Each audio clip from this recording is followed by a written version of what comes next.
বারবার, একবার না, দুইবার না, সারা পৃথিবীর বুকে বাংলাদেশ যদি আজকের পৃথিবীতে পরীক্ষা জরিপ নেয় যে একটি মাত্র বিষয়ে বাংলাদেশের বারবার ফার্স্ট হইছে সারা বিশ্বে, এটা একটাই মাত্র বিষয় যেখানে প্রত্যেকবারে বাংলাদেশ বিশ্ব চ্যাম্পিয়ন, বিশ্বে প্রথম 70 দেশে, 90 দেশে, 110 দেশে, সেটা কোরআনুল কারীমের হেফজে কোরআনের মাধ্যমে।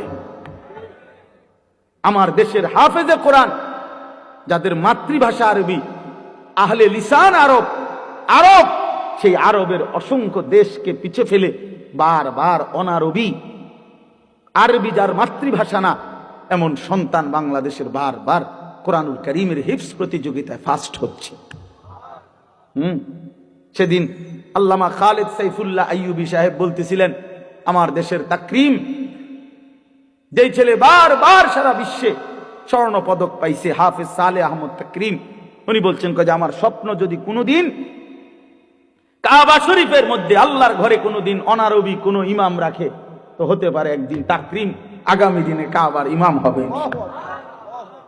আর এটা আল্লাহর জন্য অসম্ভব, আল্লাহর জন্য অসম্ভব, এটা সম্ভব।